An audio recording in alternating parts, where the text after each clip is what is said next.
So often before filming these videos, I throw it out in my Facebook group and on the community tab here as to what people would like to know about. And I got a brilliant question about plagiarism or inspiration. Are you plagiarizing someone's work or are you being inspired by it? And it's very timely that this has come about because I often have the issue of building together my next test shoot.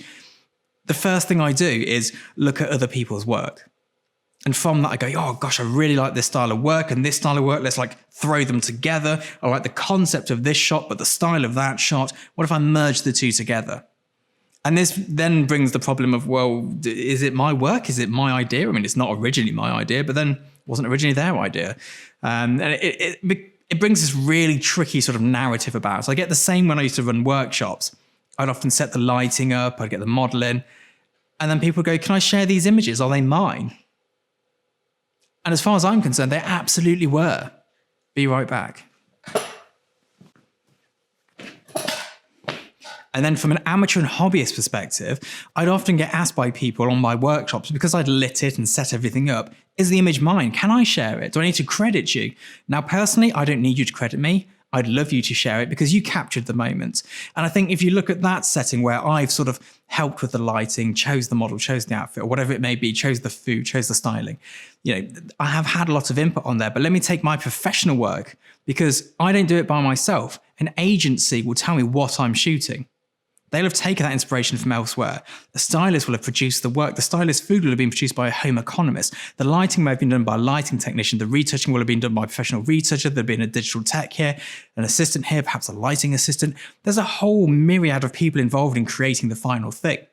And everyone has a sense of ownership of that image. Everyone involved in that is part of that image. I am the only photographer because I pressed the button, but other people had a role to play in it.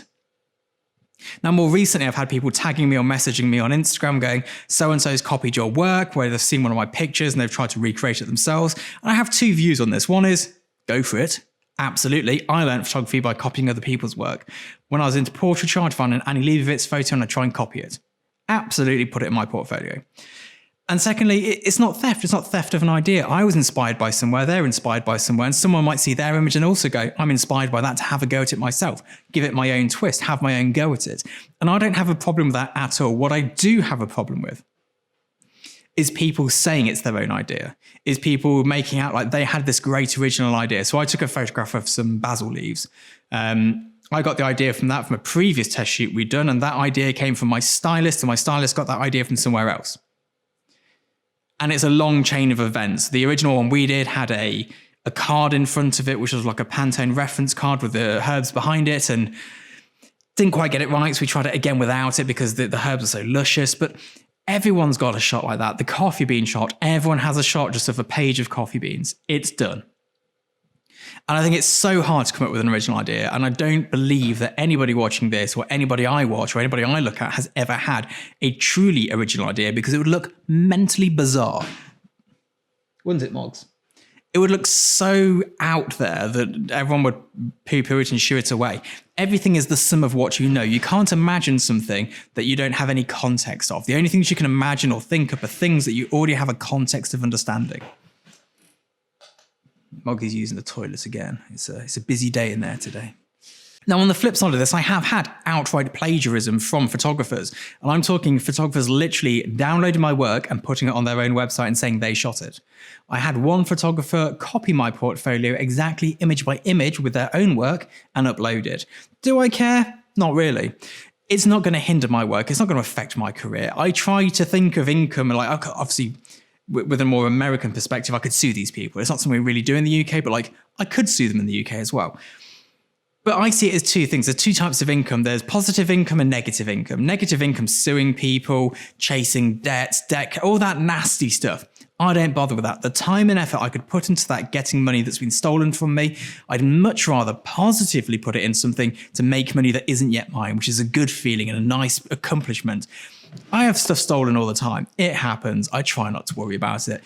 If some huge brand stole it, maybe, perhaps I'd do something about it, or my agent probably would, because he'd be wanting his money. I try not to worry too much. So where do these ramblings leave us? What are my thoughts on plagiarism or inspiration?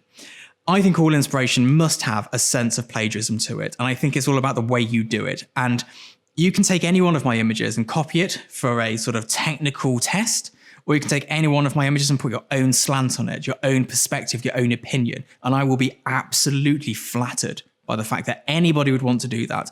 Whenever people message me saying so-and-so's copied your image, all I feel is flattery. The fact that somebody's looked at my image and gone, I want to have a go at that, that to me is the sort of pinnacle of being good at photography as far as other photographers are concerned. And obviously the absolute best is once I had a pitch from a client come to me and it had one of my images on the mood board and they didn't realize. And that's obviously also a good sign. So that's what I think. But I'd love to know what you guys think and where you're from in the world as to how that affects your opinion. Because I know that there's a big difference in opinion on plagiarism and copyright in the UK compared to other parts of the world.